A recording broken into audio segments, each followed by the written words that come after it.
Assalamualaikum warahmatullahi wabarakatuh. Salam dan bahagia Bapak Ibu guru hebat. Perkenalkan, nama saya Arianto Taufik, calon guru penggerak angkatan 8 dari Kabupaten Buton Selatan.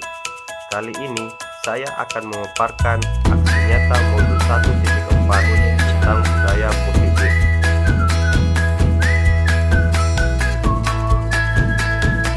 Latar belakang aksi nyata. Pembelajaran di sekolah akan berlangsung dengan baik jika didukung penerapan budaya positif. Dengan budaya positif akan terwujud pembelajaran yang berpihak kepada murid, sehingga murid bisa belajar dengan aman, nyaman, dan senang. Untuk mendukung terwujudnya budaya positif di sekolah, perlu adanya pembentukan keyakinan kelas. Tujuan diadakannya aksi nyata ini adalah agar memberikan pengetahuan kepada warga sekolah tentang budaya positif dan bisa membentuk keyakinan kelas atau kesepakatan bersama. Tolak ukur aksi nyata ini adalah yang pertama, berhasil mensosialisasikan budaya positif di sekolah kepada kepala sekolah dan rekan guru. Yang kedua, bersama-sama dengan siswa berhasil membuat keyakinan kelas atau kesepakatan bersama.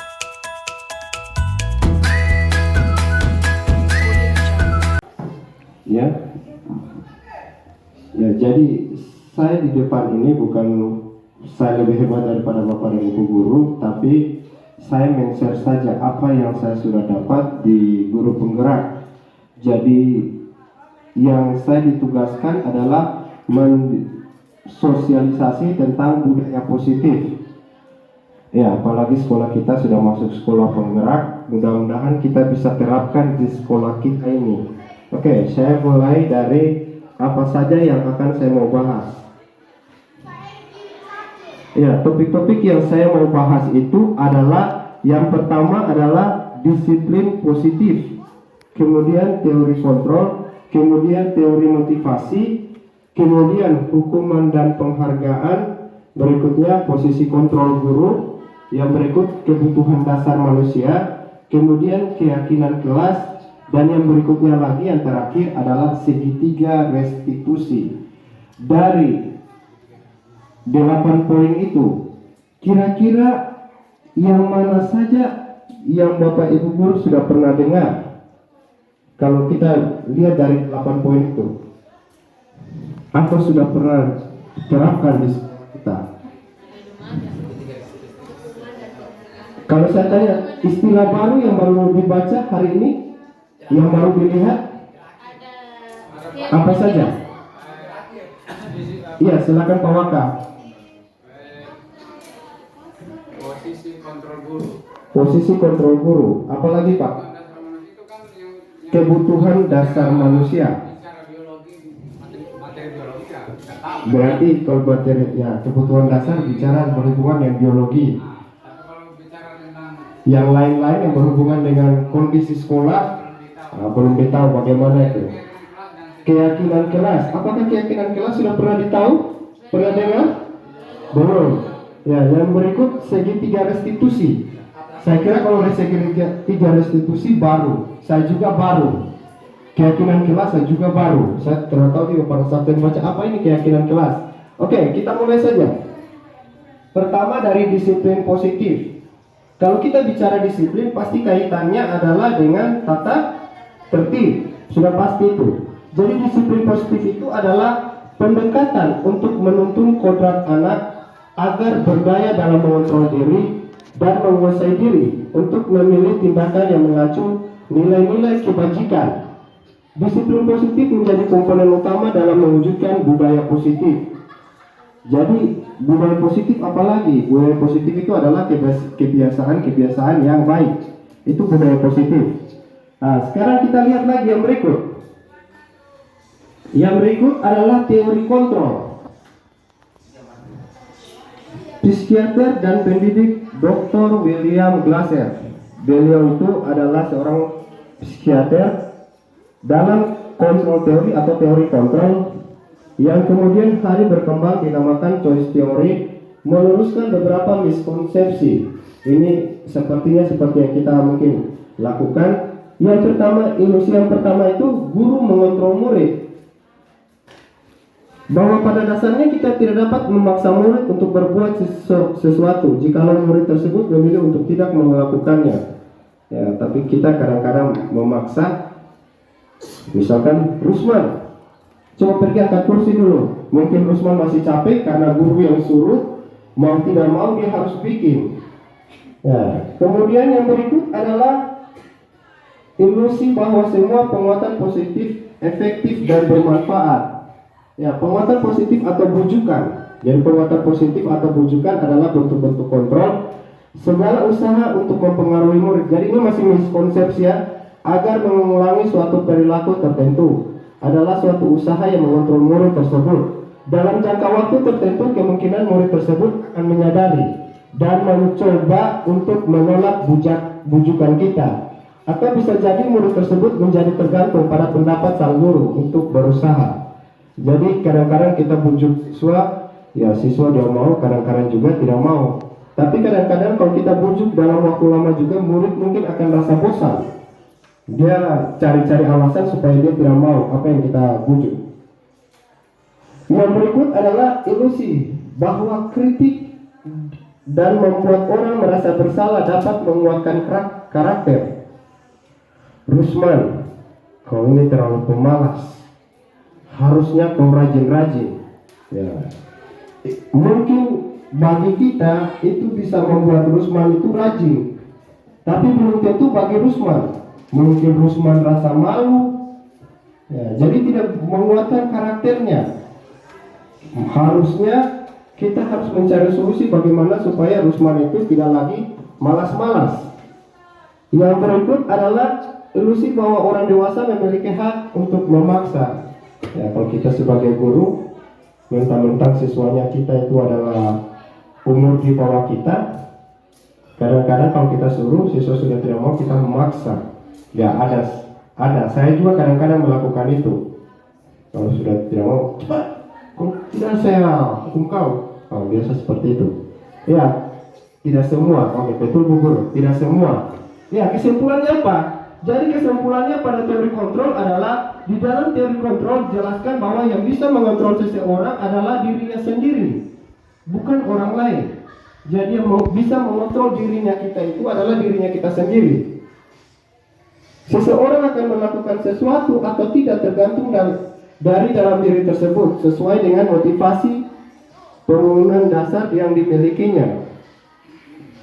Ya, kemudian kita pindah yang berikut, teori motivasi. Jadi tadi ada teori kontrol, bahwa teori kontrol itu adalah bahwa yang bisa mengontrol kita itu adalah dirinya kita sendiri, betul. Nah, sekarang teori motivasi, bagaimana lagi teori motivasi?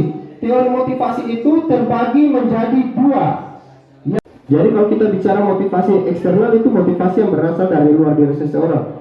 Contohnya apa?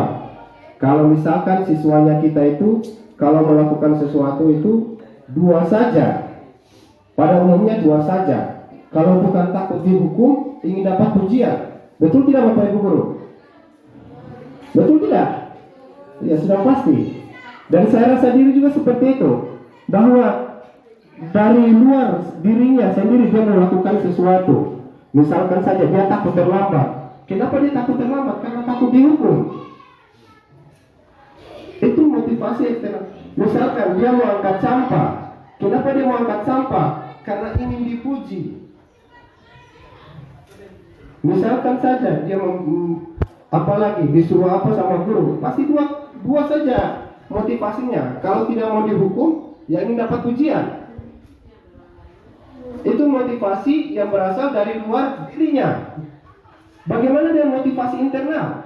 Motivasi yang ada dari dalam diri seseorang. Artinya pada saat dia melakukan sesuatu bukan berdasarkan paksaan dari orang lain, tetapi sesuai dengan nilai-nilai apa yang dia rasa.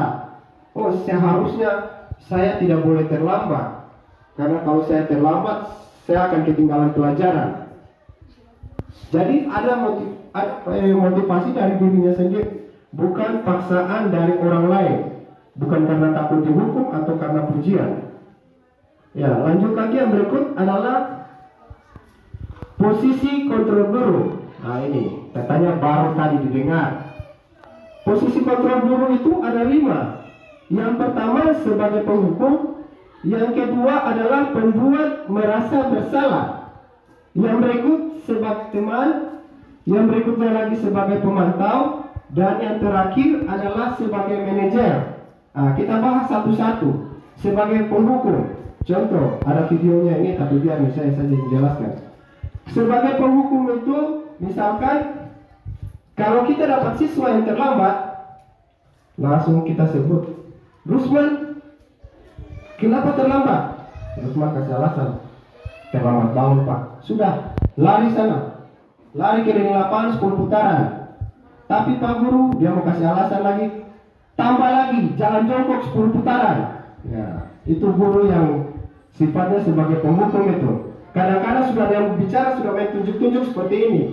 Nah, itu guru luar biasa itu. Mungkin kalau dulu istilahnya guru killer. Ya. Kemudian kita lanjut lagi. Kita lanjut yang berikut adalah sebagai pembuat merasa bersalah. Jujur kalau sebagai penghukum, dulu saya juga sebagai penghukum mungkin posisiku. Ya, dulu. Tapi alhamdulillah saya telah mengikuti pendidikan guru penggerak, sudah mulai berkurang. Mudah-mudahan bisa di posisi terakhir. Ya, saya lanjut yang berikut adalah sebagai pembuat merasa bersalah. Bagaimana lagi guru yang model begitu? Biasanya kalau kita ketemu siswa, Rusman, kau ini tidak lagi terlambat lagi. Nanti lama-lama saya ditegur sama kepala sekolah gara-gara kau terlambat.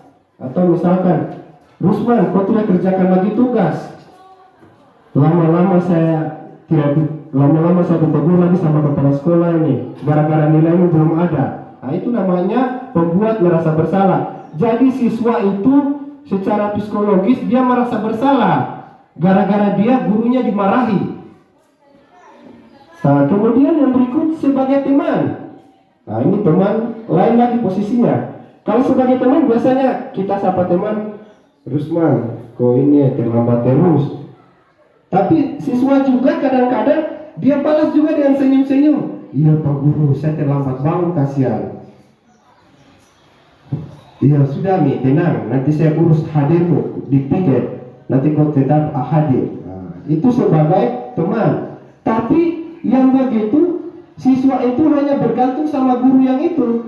Misalkan saja saya posisiku sebagai teman, Rusman itu akan terlambat pada saat dengan saya saja. Dia pasti dia terlambat, tetap dia akan dianggap hadir. Tetapi kalau dengan guru lain, dia tidak seperti itu. Mungkin dia tidak berani muncul pada saat piket, pada saat apel. Jadi kalau posisi sebagai teman ada bagus, kita dekat dengan siswa, ada juga yang tidak bagus. Karena siswa akan cenderung bergantung sama guru itu. Kemudian yang berikut sebagai pemantau. Bagaimana lagi guru yang sebagai pemantau itu? Guru yang sebagai pemantau kalau dia hadapi siswa, jadi kalau siswa sudah datang terlambat, dia hanya tanya, kenapa terlambat nak? Saya terlambat bangun. Sudah tahu konsekuensinya tuh? Atau kau sudah tahu sanksinya tuh? Nah, itu sebagai pemantau. Jadi dia bandingkan itu siswa yang buat kesalahan dengan konsekuensi-konsekuensi yang telah dibuat. Tetapi yang dibuat itu adalah bukan kesepakatan bersama, tetapi yang dibuat itu dari pihak sekolah, baik itu guru ataupun mungkin keluar dari sekolah aturannya. Dan yang terakhir adalah sebagai manajer. Ini yang kita inginkan. Bagaimana itu posisinya sebagai manajer itu? Sebagai manajer itu, misalkan kita dapat siswa yang melakukan kesalahan atau melanggar kesepakatan bersama, kita buat dia itu supaya dia tidak melakukan kesalahannya dengan cara dia bertanggung jawab. Misalkan Rusman lagi jalan datang di sekolah terlambat lagi, ya jadi model ini Rusman terus. Kenapa Rusman? Karena Rusman ada di dalam kelas. Jadi Rusman datang terlambat lagi. Rusman, kenapa datang terlambat nak? Saya terlambat bangun Pak Guru. Ya kalau terlambat bangun, saya juga kadang-kadang terlambat bangun. Jadi kita tidak langsung mengata-ngatai dia, tapi kita bicara secara halus. Saya juga sering terlambat, tapi bagaimana solusinya supaya kita tidak terlambat? Jadi kita membangun karakter dia supaya dia bisa bertanggung jawab. Jadi dia bilang, Tidak tahu Pak Guru. Nah, jadi kira-kira keyakinan kelas, nah ini berhubungan dengan keyakinan kelas yang kita telah buat atau keyakinan sekolah. Kira-kira keyakinan sekolah apa yang perlu kamu tingkatkan? Nah, dia jawab mungkin menghargai orang lain. Nah, jadi bagaimana caranya supaya kau bisa memperbaiki masalah ini? Jadi kita buat dia berpikir supaya dia menguat lagi, supaya dia tidak melakukan lagi kesalahan. Dia dapat solusi dari apa yang dia telah perbuat. Begitu. Kemudian kita lanjut. Tapi sebelum saya lanjut, saya mau tanya dulu. Kita berada di posisi mana? Kalau saya tanya, dari posisi penghukum sampai posisi manajer, kira-kira kalau saya tanya, ada yang posisinya sebagai penghukum? Ya, saya yakin Bapak Ibu guru di sini semua rata-rata kayaknya tidak penghukum ini. Ya, kalau Pak Gio? Saya belum mengerti masalah itu. Iya. Iya, kalau Bu Guru? Kalau saya sebagai guru BK itu posisi kontrol guru saya sebagai teman, Iya. kedua sebagai manajer. Sebagai- Punya masalah, saya tidak langsung mengarahkan mereka, kamu harus begini, mereka harus mencari solusi atas masalah yang dialaminya. Oh begitu ya. Jadi sebagai teman. Kalau Pak Gio belum paham. Belum pahamnya di mana Pak? Ini kan judulnya dari budaya positif. Kan? Iya, budaya positif. Jadi saya pikir kan itu kan masuk sebab apa budaya positif kan masuk posisi kontrol guru kan masuk kan? Iya, betul Pak. Ada 5 di situ. Iya.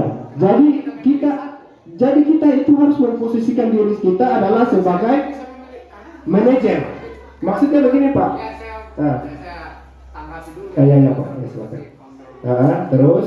Ini kan masuk sebagai budaya positif. Iya, betul, Jadi Pak. masuk dari kelima itu dimasukkan sebagai posisi Kontrol guru. Kenapa kita harus memilih satu? Bukan Dimasukkan semua. bukan begini Pak, begini Pak, begini. Tidak sesuai dengan diri saya, yang Bagi- implementasinya dalam Iya, begini Pak. Maksudnya sebelum saya jelaskan ini, implementasi kita dalam kehidupan di sekolah sehari-hari itu kita posisinya sebagai apa? Artinya harapannya kita sebagai manajer. Harapannya kita sebagai manajer dalam menghadapi siswa. Harapannya kita. Tetapi kan sebelum kita tahu tentang ini, kita itu kondisinya kita sehari-hari sebagai apa? Saya jujur, kalau saya kadang-kadang dulu itu penghukum, sudah jelas saya akui. Ya, tetapi saya mulai belajar mulai dari modul 1.1 tentang pemikiran-pemikiran Ki Hajar Dewantara. Saya mulai ubah secara perlahan. Ya, mungkin sekarang masih sebagai pemantau.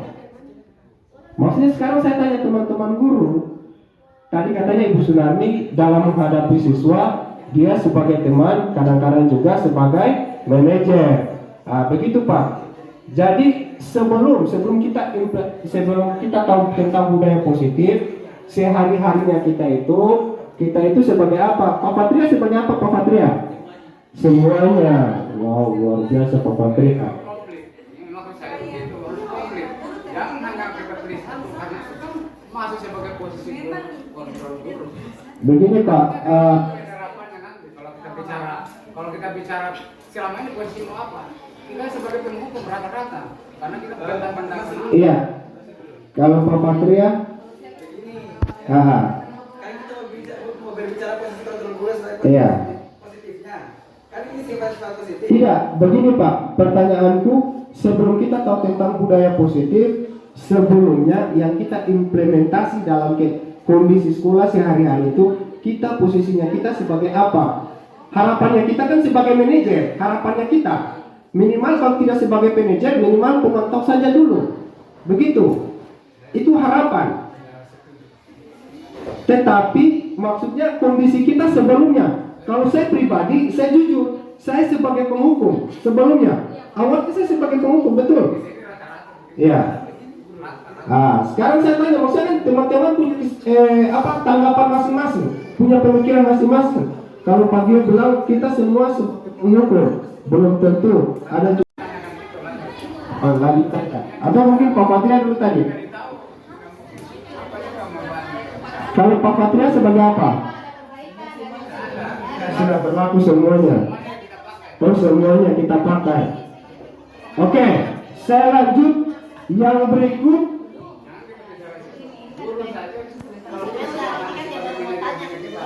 Oke. Jadi oke, saya lanjut. Bisa saya lanjut? Bisa. Ya, kebutuhan dasar manusia. Kebutuhan dasar manusia itu ada 5. Tadi yang Pak Wakil Kepala Sekolah bilang bahwa yang dia tahu adalah salah satunya kebutuhan biologis tadi. Ya, itu berada pada kebutuhan bertahan hidup. Jadi kebutuhan bertahan hidup atau survival itu bisa saja sandang, pangan, papan. Kemudian ada kebutuhan kasih sayang dan rasa memiliki, mungkin di sini yang dimaksud Bagio. Kemudian yang berikut adalah kebutuhan kebebasan. Kebutuhan kebebasan itu adalah kita ingin bebas, kadang-kadang tidak mau diatur sama orang lain. Ya, tidak jadi masalah. Kadang-kadang juga pada saat sesuatu kita ingin kondisi seperti itu. Yang berikut adalah kebutuhan penguasaan. Kebutuhan penguasaan itu, misalkan siswanya kita, ada satu orang si A ditunjuk jadi ketua kelas, tapi si B itu dia ingin juga jadi ketua kelas. Berarti itu si B itu namanya kebutuhan penguasaan. Dan yang terakhir adalah kebutuhan kesenangan. Kebutuhan kesenangan itu adalah dia ingin senang-senang. Ya, saya yakin bukan hanya siswanya kita guru juga pasti ingin seperti itu. Karena ini adalah kebutuhan dasar manusia, bukan kebutuhan dasar siswa. Ya, saya lanjut lagi, yang berikut adalah keyakinan kelas. Ini keyakinan kelas, hal baru. Apa itu keyakinan kelas? Nilai-nilai kebajikan yang diyakini oleh warga kelas untuk menumbuhkan motivasi internal dan budaya positif. Tadi motivasi internal itu adalah motivasi yang berasal dari dalam diri sendiri. Ini contoh-contoh nilai kebajikannya. Ada peduli, ada rajin, integritas, rasa hormat, sampai pengertian. Itu contoh-contoh nilai kebajikan. Yang terakhir,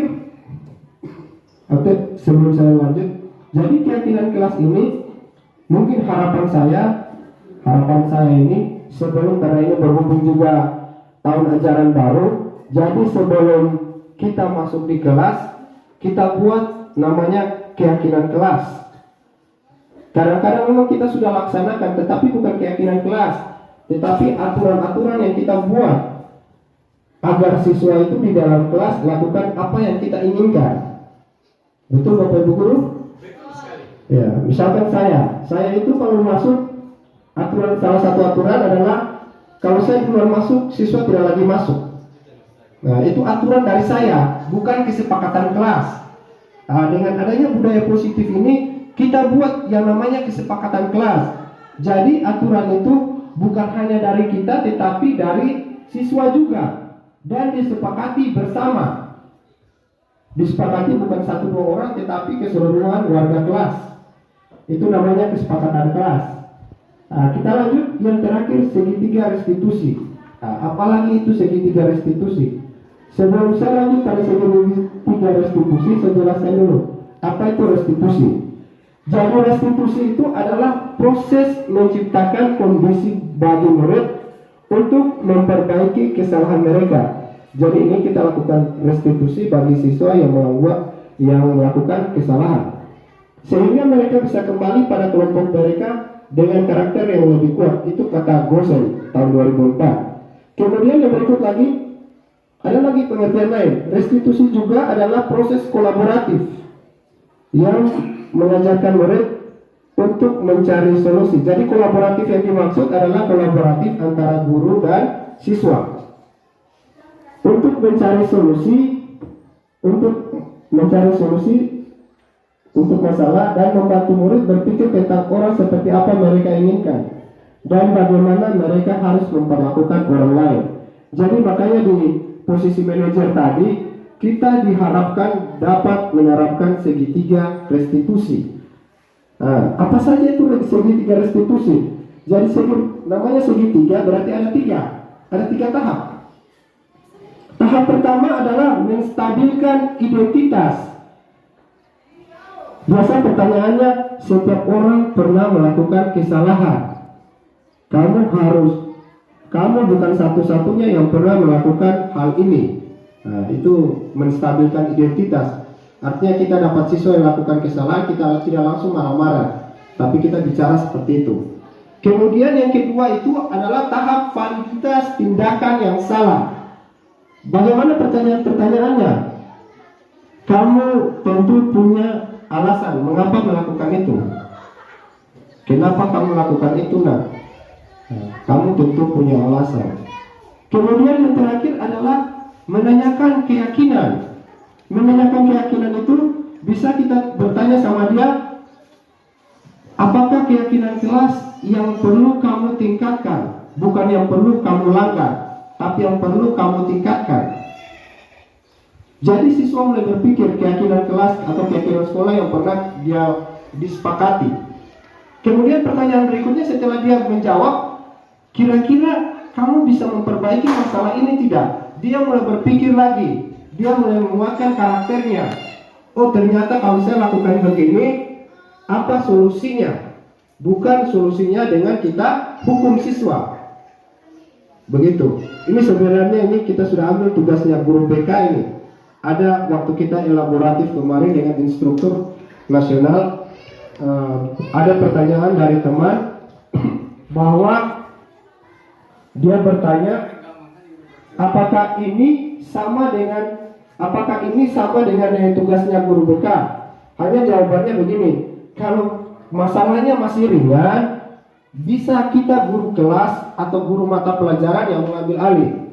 Kalau masalahnya masih ringan. Tetapi kalau masalahnya sudah berat, itu mau tidak mau harus guru BK. Itu saja mungkin. Penjelasan saya tentang budaya positif. Mudah-mudahan dan harapan saya, mungkin harapan kita semua bisa kita terapkan. Apalagi sekolah kita sudah sebagai sekolah penggerak. Mudah-mudahan semuanya bisa kita laksanakan dalam kehidupan sehari di lingkungan sekolah ini. Saya akhiri. Billahi taufiq wal hidayah. Wassalamualaikum warahmatullahi wabarakatuh. Assalamualaikum warahmatullahi wabarakatuh.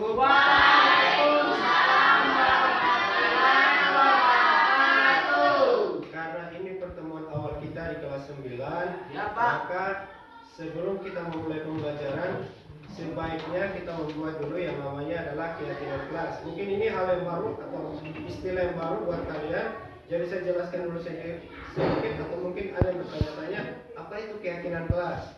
Jadi keyakinan kelas atau kesepakatan itu berhubungan dengan nilai-nilai kebajikan atau nilai-nilai kebaikan.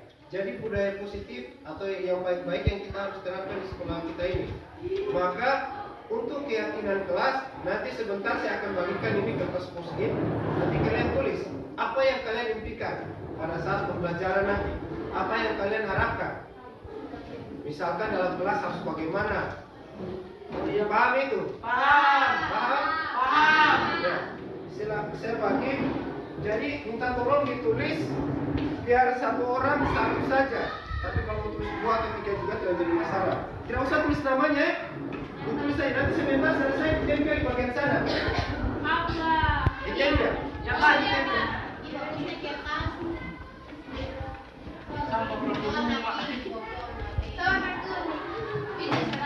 Warna biru. Ditulis apa saja yang kalian harapkan, apa saja yang kalian impikan di kelas ini. Lebih dari satu bisa pakai. Boleh. Lebih dari banyak. Dan tidak mungkin di dalam kelas ini kau tidak inginkan apa-apa pada saat belajar matematika, apalagi terutama pada saat belajar matematika. Tidak ada tugas.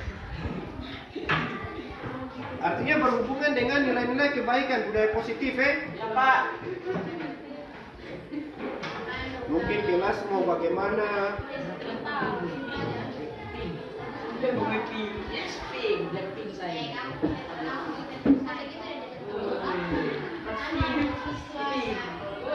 Tidak usah. Yang sudah dapat bisa langsung tulis supaya lebih cepat.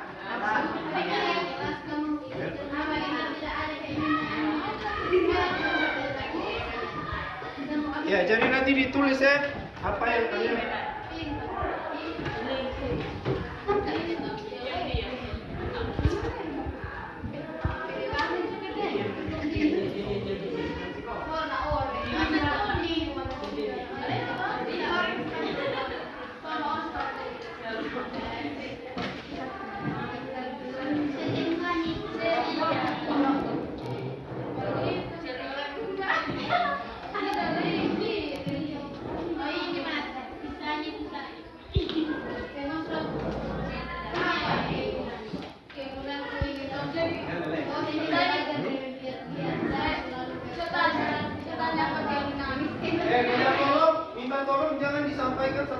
ini kalian saja.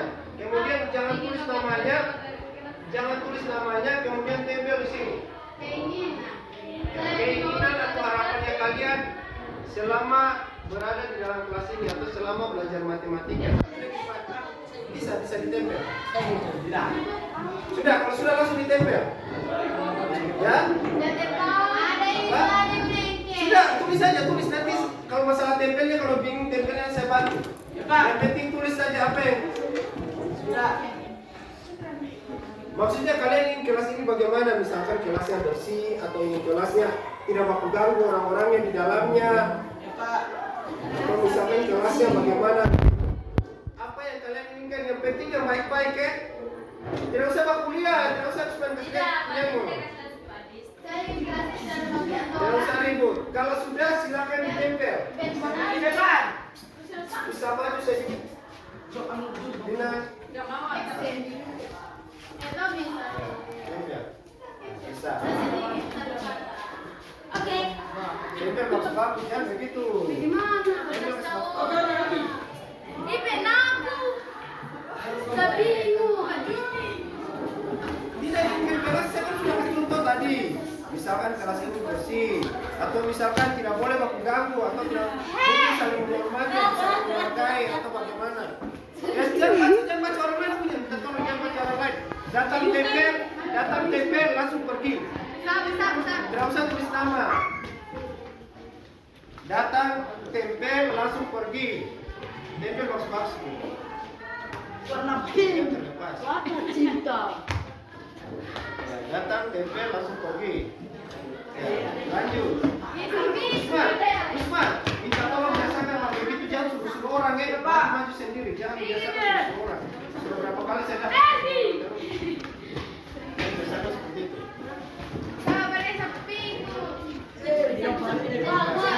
Lanjut terus. Ya, kita lihat. Sudah panitia bagus.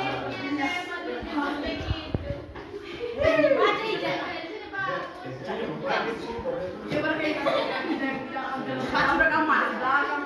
Kayak contohnya lah baru sama Problemnya.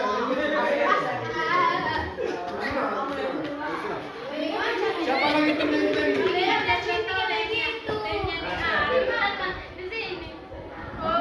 sudah panitia nih.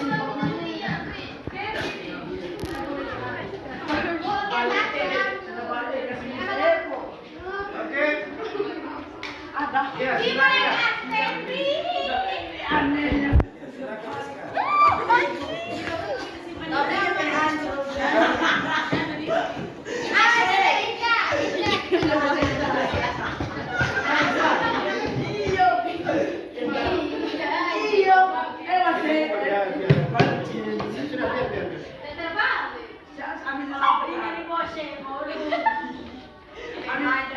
Oke, lanjut. Saya hitung dulu. 3, 8, 10, 12, 14, 16, 18, 20, 21, satu lagi.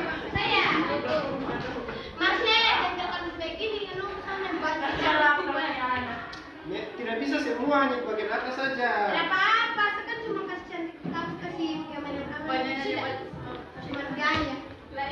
Jadi yang pasti biasa orang hijau. Ya, kita lihat. Kita baca sama-sama. Tapi saya mau sebut menghormati. Saling menghormati. Berarti yang ini adalah ada yang beda agama. Saya beragama. No bullying. tidak ada lagi yang namanya istilah bullying. Tidak ada bullying dalam kelas, tidak ada kelakuan dalam kelas. Sepakat? Baru? Sepakat tidak? Apa yang disepakati? Ya, tidak boleh saling membuli. Saya kira ini, kalau kalian mau dihormati, tidak mau diganggu sama orang lain, berarti kalian juga harus bisa jalan dengan orang lain, harus bisa menghormati orang lain. Sepakat dong?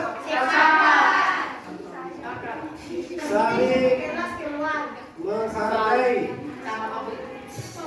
Saling menghargai. Sepakat? Menghargai bisa memeriksa pendapatnya teman. Jadi kalau teman berbicara jangan lagi ganggu atau ketawa. Boleh ketawa. Karena belum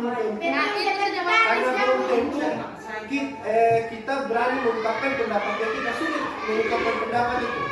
Ada mungkin kalau ditanya itu kalian mungkin mau bicara tapi kalian takut-takut malu-malu karena takut nanti ditertawakan. Makanya harus kita saling menghargai. Kita saling menghargai. Jadi kalau teman berpendapat ya kita tampung saja, nanti sebentar kita lihat apakah bisa diterima atau tidak. Jadi tetap. Ya, Pak. Kemudian yang berikut, masuk kelas tepat waktu. Sepakat tidak? Sepakat. Mas kelas tepat waktu sepakat. Sepakat? Sepakat. Ya, ini kan berhubungan dengan keyakinan sekolah. Jadi kita kaitkan dengan keyakinan sekolah berarti boleh terlambat tapi jangan 1 menit, jangan 2 menit. Tapi tidak boleh berulang kalau 1 menit, toh? Ya, Pak. Berarti intinya masuk kelas tepat waktu saja. Jadi kalau misalkan ada yang bertanya, Pak Guru, misalkan kita sudah terlanjur sirami, jadi sebisa mungkin kalau bisa, kalau sudah jam masuk jangan lagi bikin gerakan tambahan. Kalau misalkan Pak Guru saya mau ke WC, boleh. Itu tidak bisa kita tahan. Tapi minta tolong kalau bapak-bapak pergi WC sendiri saja, tidak usah berdua. Siapa juga yang mau intip kalian? Kecuali ibu-ibu, boleh. Satu jaga pintu mungkin. Kita masih ciwi-ciwi. Masih ciwi-ciwi, ya. Ciwi-ciwi dan cucu. Jadi yang ini sepakat ya? Sepakat. Kita lanjut lagi yang berikut. Tidak boleh makan dan minum Di kelas. di kelas. Sepakat? Ada yang tidak sepakat? Sepakat. Ya, kayak kelas A tadi ada satu orang tidak sepakat ya. Saya bisa Oh, tanya terima Pak alasannya. Saya mau Pak Guru. Tidak boleh kelas pasti. Alasannya Pak Guru. Bisa. Anu Pak Guru tidak boleh kelas Yang berikut, apa lagi? Oh, berarti kalau masuk sembarangan. tidak boleh keluar masuk, betul. Berarti poin ke-7 adalah keluar masuk, keluar kelas Keluar masuk sudah jelas. Didenda. isi. Keluar kelas harus isi. Iya tuh keluar kelas harus isi. Iya, Kak. Artinya kan dia kalau keluar dia isi dulu. Iya, Pak. Penting tidak penting harus isi dulu. Iya, Kak. Bagaimana sepakat? Sepakat. Sarvina sepakat? Sepakat. Sepakat apa itu? Keren. Keren.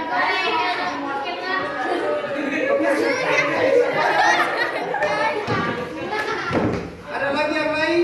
Tidak, Kak. Sudah jelas itu kita. Sudah jelas. Ada lagi yang lain? Apa lagi ya? Ada lagi yang lain? Tidak. Tidak. Ya, kayak ini sudah mencakup semua ini. Saya ingin menjadi orang yang giat belajar lagi. Kalau saya ingin menjadi orang yang giat belajar lagi, ya berarti aku rajin belajar. Ya. Itu hubungannya adalah dengan aktivitasnya kalian sendiri, betul. Saya jangan pilih kasih ya, ketua kelas tidak boleh pilih kasih. Saya ingin jelas ini bisa mundur lagi di belakang mungkin.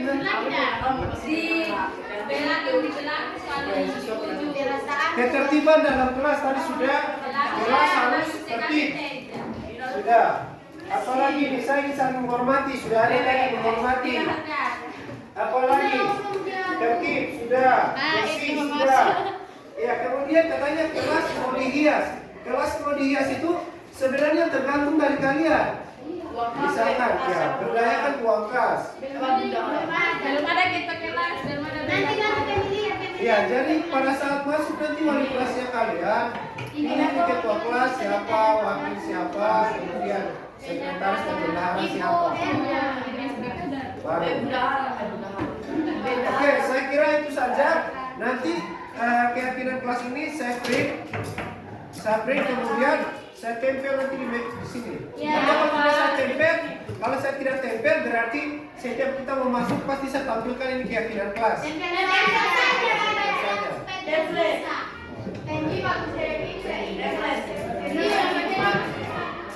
Pak Guru kita mau belajar jadi kita cari.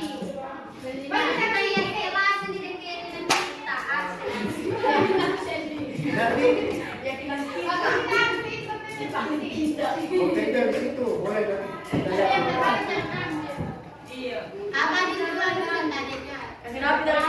keyakinan kelas yang kita sepakati ada 7 Yang pertama itu adalah kelas harus bersih. Bagaimana caranya kelas harus bersih? Kemarin terkait dengan keyakinan kelas juga lihat sampah ambil. Ya kan?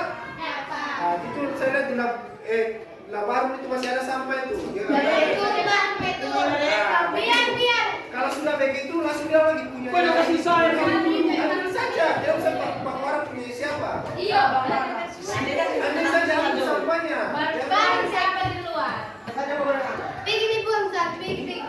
Kemudian petugas piket minta tolong karena sudah dipercayakan sebagai petugas piket jadi tanggung jawab. Kalau dibikin berarti masih jadi tanggung jawabnya bersama, jangan baku harap. Masih menjadi tanggung jawabnya bersama. Jadi kalau misalkan ada goreng yang tidak baik, sama di luar. Kemudian kelas harus tertib dan damai. Ini tidak boleh ribut. Kalau ada guru tidak boleh ribut. Tidak boleh baku ganggu, tidak boleh berkeliaran. Kalau di sini kelas ini masih ada ini, kelas saya lihat sudah. Nah, kemudian yang berikut saling menghormati, no bullying. Tidak boleh baku. Yang biasa itu baku sebut nama orang tua. Itu tidak boleh. Bahkan mungkin saya lihat.